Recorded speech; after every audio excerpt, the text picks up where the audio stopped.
Amigos que gostam de conversar em tempos interessantes, incertos, implacáveis. Com o futuro suspenso e o passado cada dia mais distante, estamos aqui estacionados na condição humana e na tentativa de fazer uma nova vida funcionar. Cada dia é um passeio na neblina e os elefantes estão soltos. Não usamos nomes, porque somos nós e somos ninguém. O que importa é a conversa e a vontade de gerar alguma luz. Então vocês vejam bem assim, eu tenho aqui, eu trabalho direto o dia inteiro no Zoom. Eu tenho uma cachorra, me ama, mas não me respeita. Por que ela não me respeita? Porque na lógica dela, eu sou um pobre coitado, provavelmente psicótico, que passa o dia inteiro encolhido num canto da casa, falando com vazio. E eu tinha alguma dúvida a respeito disso, e vocês precisam ver. Ontem, que era domingo, eu simplesmente disse, chega. Eu peguei o companheiro dela, que tem um outro cachorro aqui, e saímos os três para passear com muita decisão e vigor pelo bairro. Durante horas, depois que nós voltamos, ela me tratava como se eu fosse o líder da matilha. Como se ela estivesse me dizendo assim, finalmente, now we're talking. Isso sim é atitude. Você saiu do seu canto. Mas não era essa que estava com agorafobia, era? Essa que ficou um pouquinho, sim. Sim, essa mesmo. Ou seja, você ainda passou sua psicose para ela. Exatamente. Exatamente. Então, a história toda é respeito. Você tem respeito pela onça, você tem respeito pelo vírus, mas é algo para você estudar e, de certa maneira, enfrentar no sentido de não deixar simplesmente que ele ocupe todo o teu território.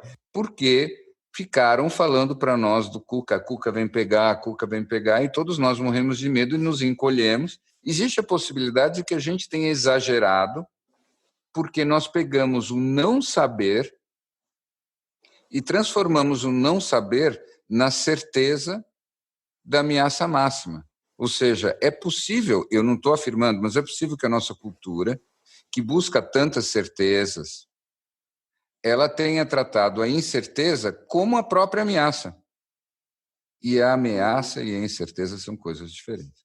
Isso é uma capacidade que só o ser humano tem, de viver o imaginário como verdadeiro. E, sobretudo, você ter aquela busca quase infantil de certezas e, portanto, ter perdido o treinamento de ter as reações emocionais que a incerteza provoca como algo que envolve um respeito, mas uma energia também. Então, quando você está na incerteza, você se sente inseguro, a tua pulsação sobe, a tua adrenalina sobe, isso é natural e isso é animal, mas isso não significa que isso é algo horrível. Significa apenas que essa é a energia, a dança do momento. E isso é algo que está acontecendo entre você como ser e o teu ambiente. E eu não acho que você se tornar um mestre zen é você primeiro não sentir nada disso e aí atingir a paz.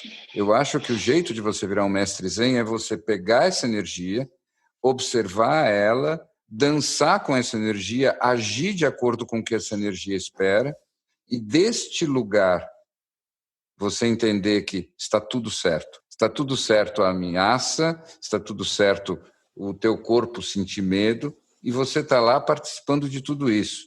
Até um ponto em que você é o teu corpo, você é a tua consciência, você é o medo que passa pelo teu corpo, você é a ameaça e você é o todo. Aikido. Ou seja, você não tenta anestesiar. Fazer um Aikido.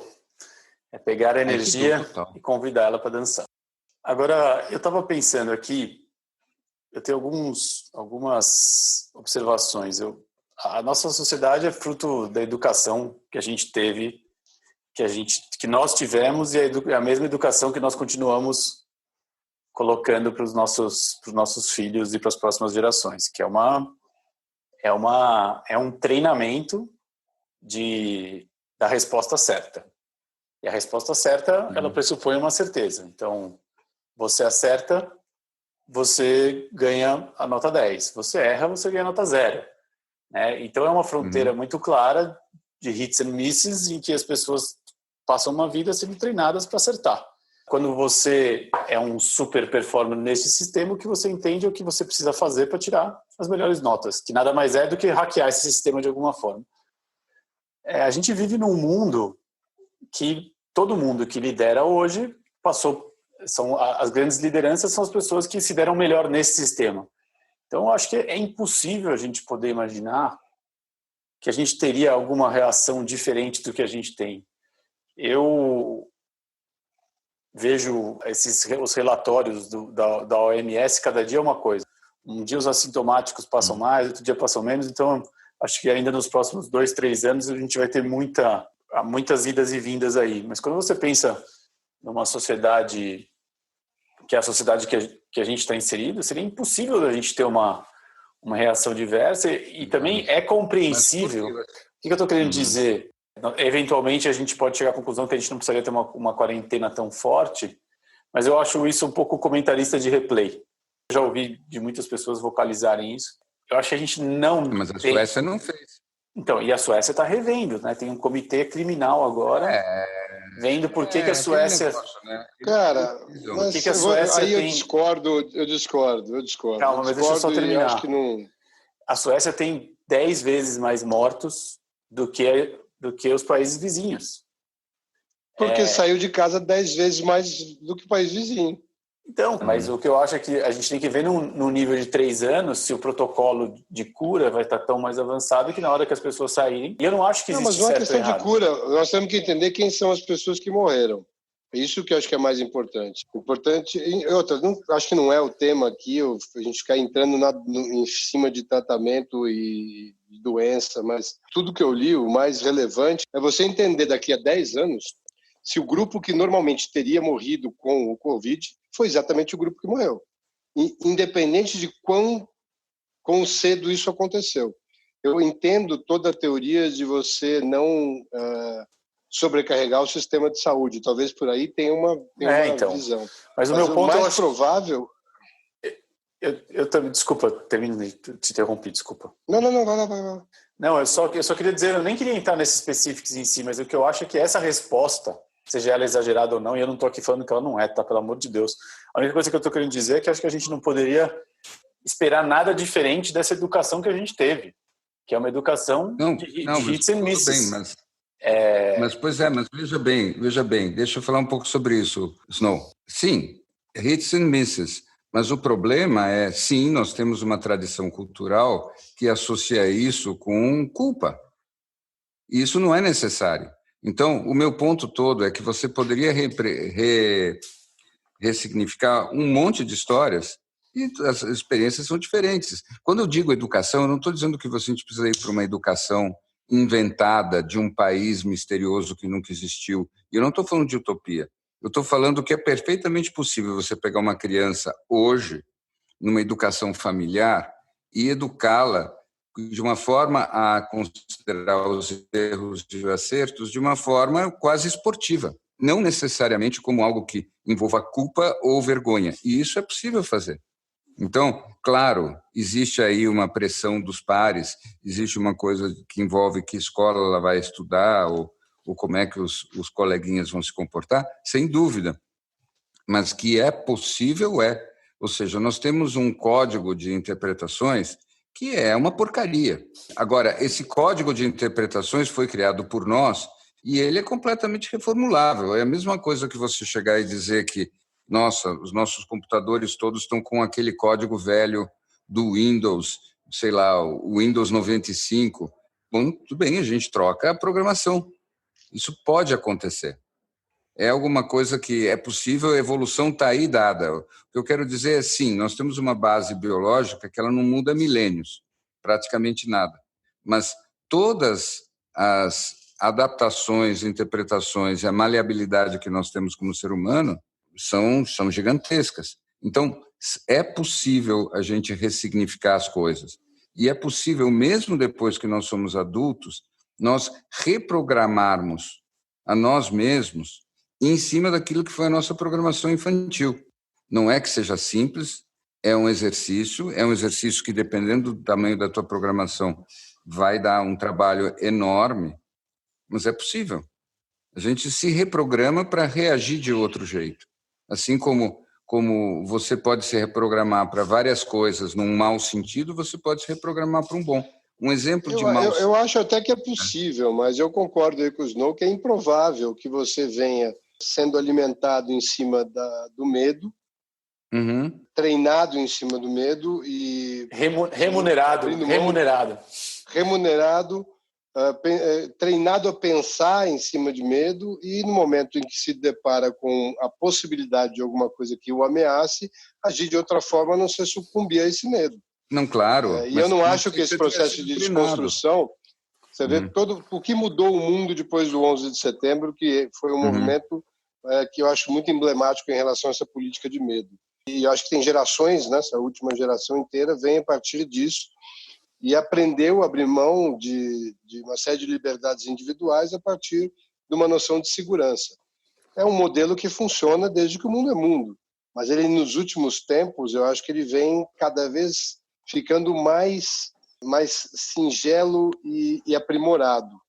E não existe uma contraparte de um movimento grande que poderia vir aí, não sei, da psicologia, da educação, do que fosse, para desconstruir esse caminho. Olha, posso dar com um contraponto para isso que você falou? Eu não sei se é desde que o mundo é mundo do mesmo lugar. Então, por exemplo, eu já recomendei para vocês aquele documentário Century of the Self. Nossa. Tá? Então, esse é um documentário importante. A primeira parte dele fica falando do sobrinho do Freud e tudo mais, da importância do public relations e tudo mais, mas o verdadeiro tema do documentário em 4 partes não é isso.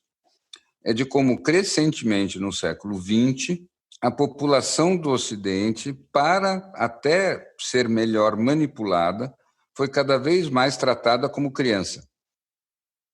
Cada vez mais tratada como criança. Então, você estava falando, por exemplo... Então, isso não é contraponto. Não, isso você está reenfatizando. Sim, mas o ponto todo é que, assim, por exemplo, a população americana dos anos 50 teria muito mais dificuldade de se submeter àquelas estruturas todas de controle que supostamente estariam lá colocadas para dar segurança para elas, do que a população dos anos 2000, é isso que eu quis dizer. Ou seja, nós estamos muito mais preocupados com a segurança hoje do que nós éramos antes. Uma criança dos anos 60, ela não é só porque tinha menos violência urbana, ela era criada mais solta. Hoje em dia, quando você tem uma criança, ela é tratada como se fosse uma coisa de porcelana Ming, e se algo acontecer de ruim com ela, além da tragédia em si, os pais são um absoluto fracasso e merecem a vergonha eterna e a condenação. Então, tudo é feito como se tudo fosse tão delicado, e é como se nós estivéssemos esquecendo o tempo todo de como a vida tem um componente que não é nada disso. Não sei se nós ficamos aparentemente civilizados em algum lugar além da conta, mas o fato é que nós perdemos a capacidade de traduzir as circunstâncias de vida de uma maneira mais livre e exploradora, eu acho. Até o próprio sentido de aventura está muito diminuído. Eu consigo, obviamente, perceber isso que você está falando, só não consegui identificar qual foi o momento que isso começou a mudar. Você tem algum... Então, eu acho que foi depois da Guerra Fria. Eu me lembro muito claro da crise dos mísseis de Cuba, né? Como aquilo impactou a população na época. Foi a primeira vez depois da Segunda Guerra, ou depois das bombas, né, de Hiroshima e Nagasaki, que houve uma percepção de que realmente o mundo poderia acabar. Ou seja, as pessoas estiveram diante da sua... Ali, ainda, acho que foi uma referência interessante, histórica. Você estava me dizendo que é o ponto que você acha que começa a trabalhar essa...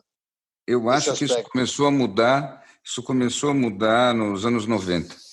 Justamente depois que caiu o Muro de Berlim e tudo mais, você começou a ter uma geração inteira que começou a ver o mundo a partir de uma suposta fantasia de um modelo único e dominante. Então, eu acho que só assim, se você chegasse e tivesse que falar, olha, o mundo pode acabar num conflito nuclear. É interessante porque ele continua então, podendo... Então, é a ausência de uma ameaça real.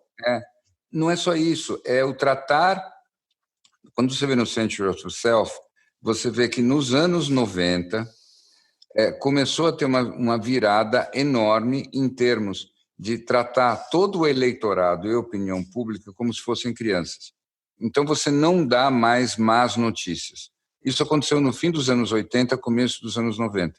Então, você, ao invés de falar as duras verdades para a população, você começa a não fazer mais isso. E isso passa a ser possível porque não existe um inimigo claro à altura do Ocidente.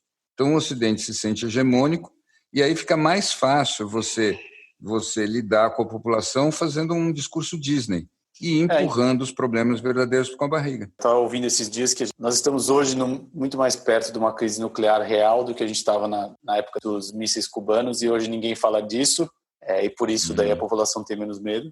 Mas eu concordo com você em parte sobre o quanto a gente teve uma relação com a população com a Disney, mas o que a gente vê na televisão americana e na cultura americana é uma cultura do medo absurdo, mas não é o medo, talvez, é o quanto você pode ser ameaçado diariamente. A televisão, manchetes todas, tem a ver com... Sim, nós somos hegemônicos como país, mas esteja atento porque a ameaça pode estar ali em qualquer lugar. Mas mas isso é uma mutação, né? Isso é uma mutação posterior. Na verdade, eles confia em mim, né? Fazer... Confia em mim como líder, porque eu vou manter você. Mas o que eu queria dizer, que eu estava tentando traduzir, porque eu acho que nós todos aqui estamos mais ou menos no mesmo campo, é que eu concordo que eu acho que as crianças, e eu vejo a minha própria geração, já fomos tratados como cerâmicas, enfim. Mas eu acho que a gente ainda tem uma estrutura de liderança que hoje comanda, a gente falou disso um pouco aí nos episódios passados, que a gente falou um pouco do quanto os governos estão antigos, mas eu não acho só como eles estão antigos em relação à vanguarda em si, tecnológica, mas em si essa questão principalmente emocional, de como lidar com... Assim, é só você ver a reação do Covid da primeira-ministra da Nova Zelândia com o resto do mundo, assim, o quanto existe um sistema ainda muito... Eu não estou querendo dizer sistema com aquele ranço, mas eu acho que a gente ainda vive os filtros que levam pessoas a carreiras de liderança que passam por evoluções longas, que ainda é baseado em produzir pessoas que têm certezas. E as pessoas que acertam mais as certezas que são colocadas são as pessoas que vão evoluindo nesses sistemas. Me parece que enquanto isso não ruir de vez no mundo, nós vamos ter uma população que já consegue observar o mundo de uma outra forma, mas comandada por pessoas que precisam dessas certezas, inclusive para simplesmente se manter no lugar de liderança que elas estão. E aí que eu vejo uma dicotomia profunda entre as instituições como um todo e a vida da população. Não, mas você sem dúvida tem toda a razão. Mas eu vou te dar um outro exemplo que para mim é mais próximo. A Suíça. Não sei se vocês sabem, mas em termos de taxa de óbitos por coronavírus, a Suíça tem muito mais falecimentos por 100 mil habitantes do que o Brasil. Não sabia disso. E os suíços estão quietos, não está ninguém reclamando, não está ninguém achando que o governo isso ou o governo aquilo e não sei mais o quê. E vocês sabem a razão? Porque na Suíça as pessoas são tratadas como adultas. Elas não são tratadas como crianças que precisam ser protegidas. Você chega, explica a situação, diz a nossa sugestão é essa e isso que é recomendado, e os adultos tomam as atitudes a partir das informações que têm.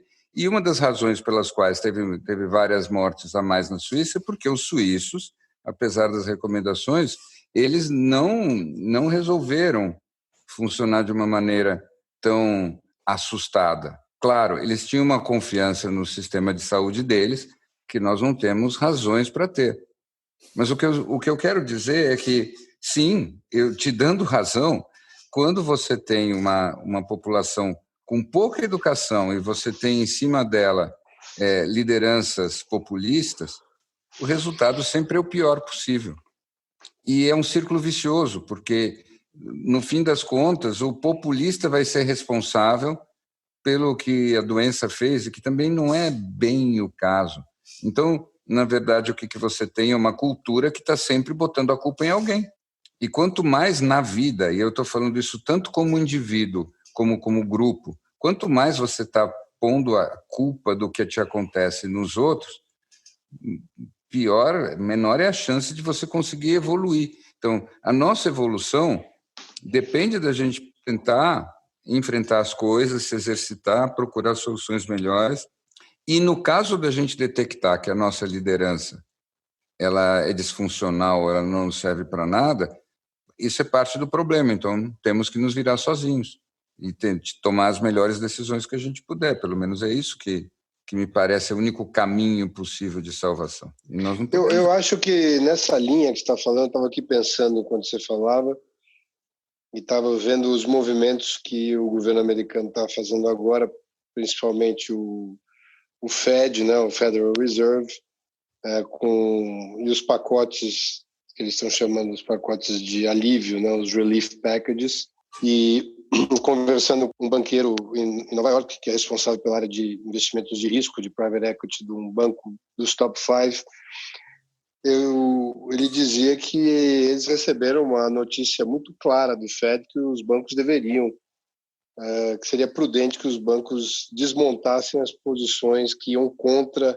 a moeda, contra o título do Tesouro Americano ou contra o governo de uma maneira geral, porque não teria limite para o quanto o governo estava disposto a emitir moeda e proporcionar mais pacotes dessa magnitude. E que vai um pouco em linha do que você estava falando, eu estava pensando nesse lado quase protecionista ou paternalista do governo, que diz o seguinte: bom, se eu fui contratado para evitar frustrações, em última instância, e existe uma situação de medo aqui onde eu não consegui evitar, eu preciso remediar de alguma forma e não tem limite para o quanto eu vou criar significado para a minha existência. É um pouco do que eu estou enxergando agora. Ou seja, não vou permitir que essa queda seja brusca como ela provavelmente seria. Ou pelo menos ela não vai acontecer agora. Ela vai acontecer provavelmente quando eu não estiver por aqui mais. E se essa realmente é a mentalidade, né, paternalista nesse nível, onde até precisa justificar a função do governo como pai, no momento em que esse pai não tem a capacidade mais de estar ao lado desse filho para ele viver as frustrações, qual é o fim desse filho? Qual é o momento que ele vai estar realmente completamente, não só sozinho, que ele não aprendeu com nenhuma frustração, mas provavelmente o pai vai estar do lado sem saber como é que ele sai daquele lugar. Essa que é a história. Como é que a gente sai dessa dinâmica perniciosa aí que você colocou, que fica transparente, claro? Enquanto você falava, eu fui pensando, tá, mas qual é a solução? Como é que a gente pode... obviamente, a gente não vai conseguir se organizar ainda como sociedade para questionar um pacote de incentivo do governo quando a sociedade realmente está numa posição de precisa de chegue na ponta final. Como é que você vê isso? Bom, eu, para começo de conversa, não tenho nem competência para avaliar a correção ou não das decisões econômicas de uma política econômica. Não tenho. Não é uma área que eu realmente consigo entender. Eu sei que essas coisas são complicadas, mas uma coisa, para mim, eu consigo dizer. Na verdade, eu tenho convicção dessa frase que eu vou dizer. Ninguém no mundo pode cuidar de você melhor do que você mesmo. E quanto mais cedo cada um de nós aprende isso, melhor é. Ou seja, depois que nós chegamos numa certa idade, é muito importante para o nosso desenvolvimento pessoal e psíquico perceber, inclusive, onde os nossos pais não souberam, por melhor que eles pretendessem, por mais que eles nos amassem, nos cuidar da melhor maneira. E é fundamental a gente descobrir isso, porque ninguém vai se dedicar a cuidar da gente mais do que nossos pais. E eles fizeram um monte de besteira. Então, é o seguinte, essa ideia de que eu vou ser cuidado, protegido e tudo mais, isso pode até acontecer em um momento ou outro, mas não me parece que é uma expectativa saudável num ser humano adulto. Então, independente de qual é a atitude correta de um governo, eu acho que todos nós devemos estar sempre preparados para a hipótese de que a atitude do governo esteja errada. Eu estou aqui ouvindo. Deixa eu te contar, então. Eu mandei para vocês um videozinho do Judoca. É um filme, um documentário curto, 18 minutos, passado no começo dos anos 60, no Japão. Fantástico, incrível. Espetacular. É o Japão antes do Japão virar o grande império do Sol Nascente. Antes de toda aquela história. Enquanto os transistores ainda estavam chegando no Japão. Não, incrível. E onde... É incrível. As imagens são maravilhosas. E você tem aí um jovem canadense que vai para lá para estudar judô, com o melhor mestre judô que eles têm lá, que equivale ao Michael Jordan do judô, do começo dos anos 60, com sua equipe e tudo mais. E por que eu estou trazendo à tona essa história? Porque o tema todo do judô, que fica muito claro quando você assiste aquele filme, é o tema de você transformar a sensação de fraqueza, ou de fragilidade, ou de vulnerabilidade, numa sensação de que você está pronto para enfrentar o que quer que venha para cima de você. E o interessante é que quando você chega nesse estado, fica completamente verdade a regra número 1 do mestre dele, que é, como é que a gente traduziria? A maciez sempre vence a dureza. Mas é justamente quando você já está no controle, no sentido da superação daquilo que você sentia antes, que você consegue sair da dureza e chegar na maciez. E é aí que você fica campeão de judô. Agora, quando você vê os treinos, é o seguinte, é treino pesado em cima de treino pesado, em cima de treino pesado, o tempo todo. Não tem muita alternativa para isso. Então, você treina,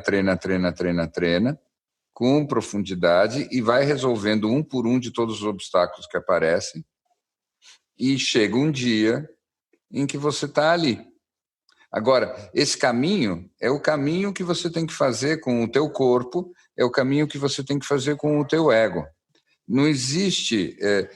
às vezes, então, quando eu leio esses comentários muito profundos e verdadeiros a respeito da mente já em contato com o Tao, a mente que já está além da polaridade, eu me sinto, às vezes, como se alguém estivesse me descrevendo um 8º Dan de judô e como ele se move, como ele luta, e esperasse que, de tanto eu ler aquele livro, eu me tornasse um 8º Dan de judô. E não vai acontecer. Ou seja, isso só vai me deixar deprimido no fim do dia, depois que eu entendi o que é. Então, quando eu falo que é preciso ter um caminho que nos leve para longe da sensação de vulnerabilidade, de medo, da defesa enrijecida do ego, mas nos leve em direção a essa maciez da pessoa que está já praticamente além da dualidade, isso daí é uma coisa que precisa acontecer passo a passo. Então, eu vou dar um exemplo de um negócio muito legal que eu li e que eu queria que vocês refletissem comigo em cima. É justamente sobre o medo. Vocês sabem o povo Mapuche? O povo Mapuche é aquela etnia indígena do sul do Chile e da Argentina, Patagônia. Eles são índios, eles são de uma tradição bastante guerreira. Então, eles demoraram muito a ser subjugados, eles não foram subjugados pelo Império Inca, e eles só foram subjugados pelo Exército Combinado do Chile e da Argentina no fim do século XIX. Tem uma característica muito curiosa. Quando você conversa com todos os adultos, eles não apresentam a emoção de medo. Então, os caras vão lá, estudam, entrevistam, convivem e tudo mais, e até aquela chamada emoção primordial do medo, que, segundo a tradição, sempre dá uma de 3 respostas, ou você luta de volta, ou você foge, ou você congela, para eles não se manifesta mais assim. E por quê? Porque a cultura deles, esse é o ponto, hein? Esse é que é o ponto de ouro. A cultura deles sempre interpreta a emoção de medo e reinterpreta ela como respeito. Então, o que acontece? Quando você tem uma reação de medo, essa reação de medo não vira o medo tal como nós conhecemos, porque o que acontece? Eles aprendem desde pequenos que está tudo interconectado e que tudo vivo, ou seja, inorgânico, tem a sua força, tem o seu lugar e tem o seu poder. Então, quando algo acontece de perigoso, para eles, isso significa que eles têm que ter muito respeito com o que está acontecendo. Mas o respeito não dá a mesma reação de contra-atacar, de fugir ou de congelar.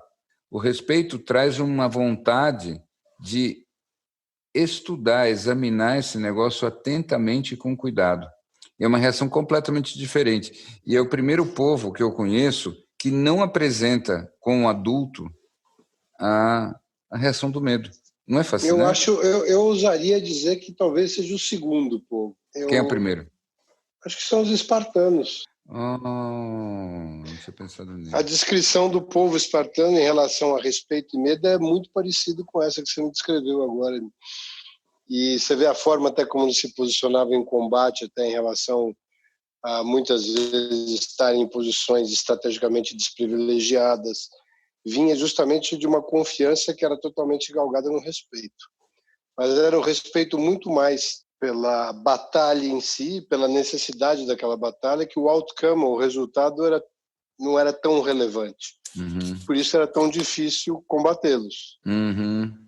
Agora, imagine você que a gente tem a mesma atitude espartana ou mapuche em relação aos dilemas e conflitos emocionais.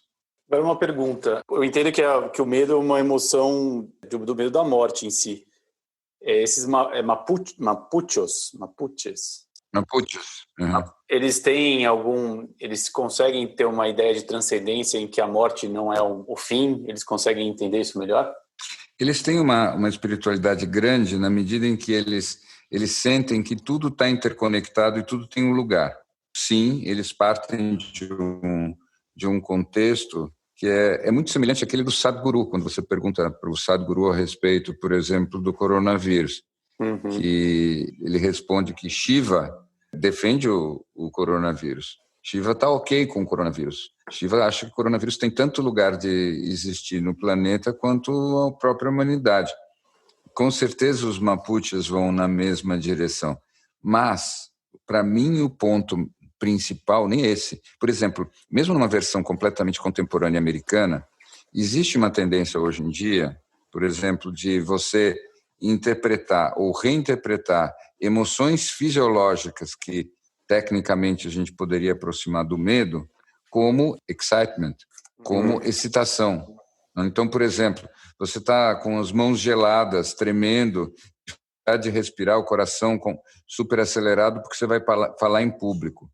Os coaches de performance ficam treinando você a transformar isso, reinterpretar isso como sendo excitement. E é possível, porque existe... Eu queria te fazer uma pergunta nessa linha aí. Uma outra coisa que o Sadhguru fala é que a mente humana ela não se desenvolveu na velocidade em que se desenvolveu a humanidade. E que você fizer um paralelo nas mudanças que existem no cérebro dos símios relativo ao cérebro humano, que, enfim, é uma fração do código genético que é diferente e tal, portanto, a minha pergunta é, será que a gente está sempre tentando fazer hoje um jogo de adaptação ou correr atrás do que foi ficando para trás nessa questão de adaptação do cérebro? Será que todo dia a gente acorda atrasado? Eu acho que é uma excelente leitura. Eu acho que é uma excelente leitura, mas eu vou te dizer, eu nem acho que a questão é o código genético ou a nossa reação animal. Eu acho que é mais a nossa educação. A nossa educação é absolutamente infernal. Então, por exemplo, aquilo que a gente chama de emoção raramente é uma emoção pura.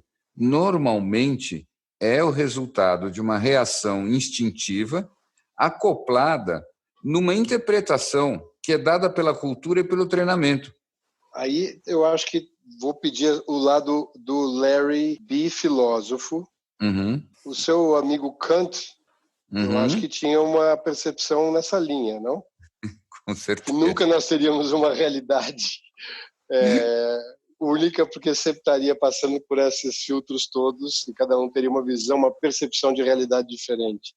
Sim, mas ao mesmo tempo Kant tinha esse otimismo de que, na medida em que todos nós partíamos do mesmo tipo de, digamos assim, software de fábrica original, ainda que nós tivéssemos as diferenças em cima disso, nós podíamos chegar a um acordo, não a respeito dos fatos, mas a respeito dos critérios pelos quais a gente avalia os fatos.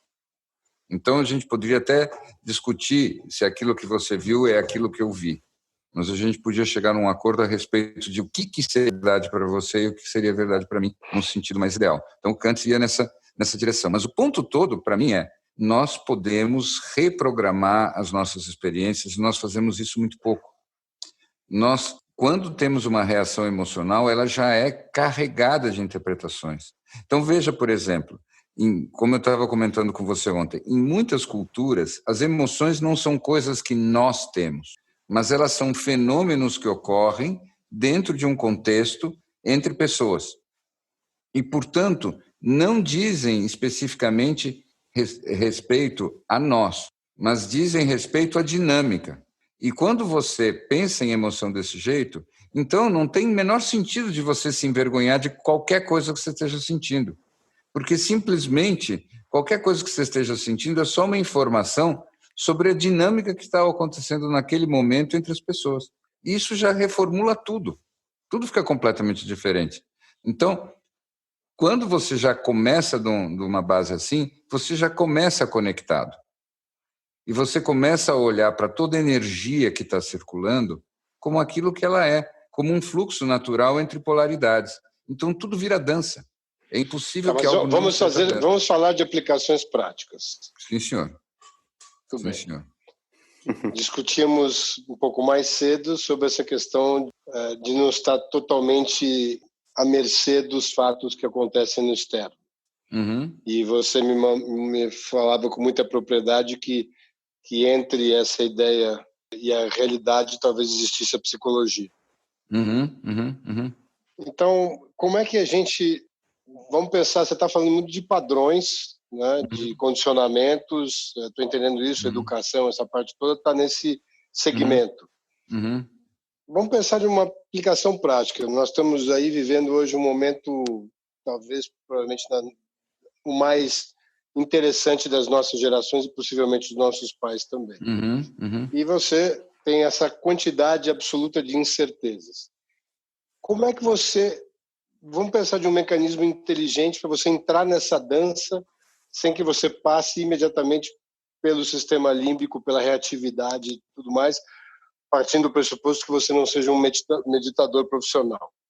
Então, aí é que, para mim, justamente, tem a pegadinha. A questão não é passar ao largo do sistema límbico, porque o teu sistema límbico é o que te dá energia. Tá? A história toda é que a primeira reação que você tem, ela não é simplesmente neutra. Ela é uma reação que é assim, ok, tudo é incerteza. Como é que nós fomos treinados a nos sentirmos desde pequenos? Nós fomos treinados a nos sentirmos assim, tudo é incerteza, então trava. Para tudo. Porque a incerteza não é uma boa coisa. Eu só queria... Nós falamos bastante do judoca. Pode falar. Não, posso fazer um pequeno parênteses? Porque a coisa que mais ficou do judoca para mim, você sabe o quanto eu sou apaixonado pelo Japão, e o quanto eu achei aquele vídeo incrível e eu não consegui expressar o quanto aquele vídeo me impactou. Mas eu acho que o que ele mais me impactou foi pela simplicidade em que ele chega na conclusão de que não existe revelação. There is no revelation. É chegar, e se você é um campeão, em vez de treinar 3 horas, você treina 6 horas por dia. Essa frase por si só tem diversas dimensões que a gente poderia olhar. Eu achei incrível esse vídeo. Eu também acho isso muito legal, porque nos permite, inclusive, entender o que quer dizer isso de a revelação. O que seria ter revelação? Quando você traduz essa história de ter revelação, que depois não tem, no fundo é sempre a mesma coisa.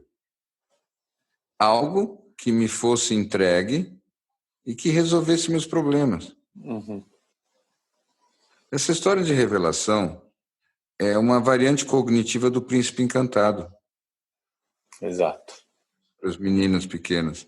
Então, é a ideia de você encontrar algo, alguém que pronto, aí resolve tudo, e eu agora entendi tudo, agora eu sei tudo e eu recebi.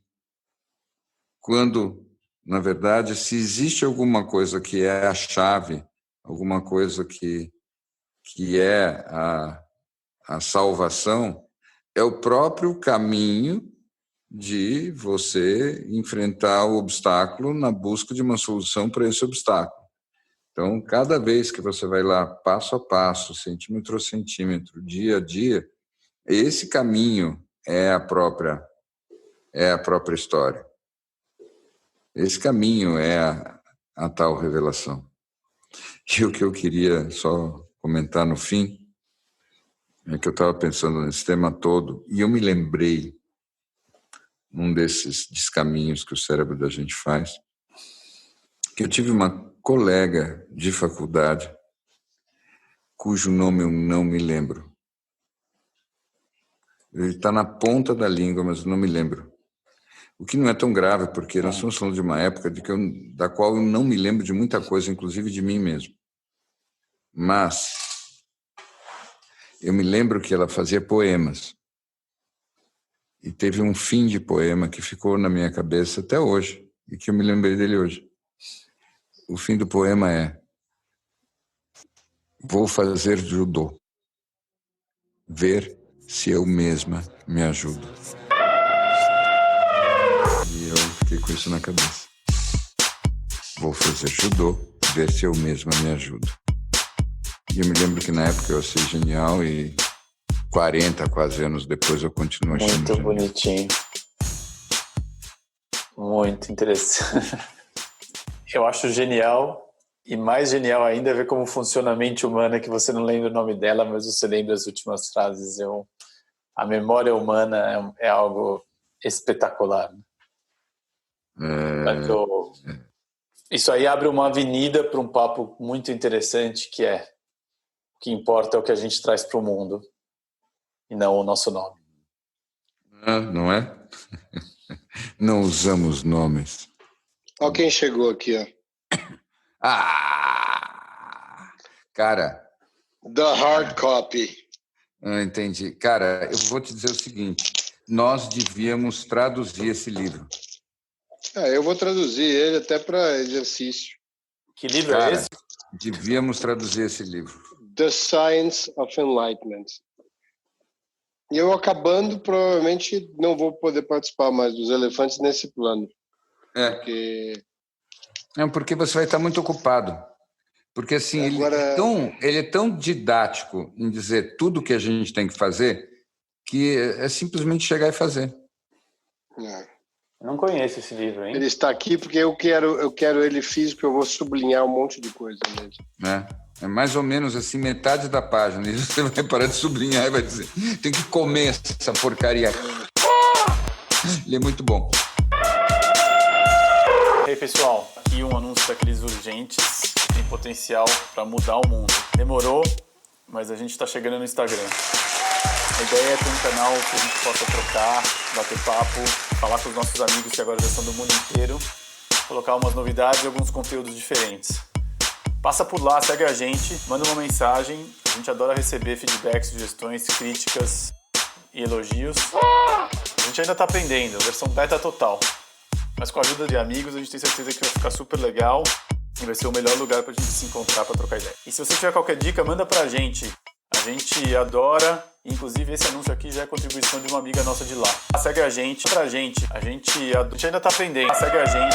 Se você quiser receber os próximos episódios dos Elefantes em primeira mão, passa no nosso site e deixe seu e-mail: elefantesnaneblina.com.br. E obrigado por nos ouvir até aqui. Até mais.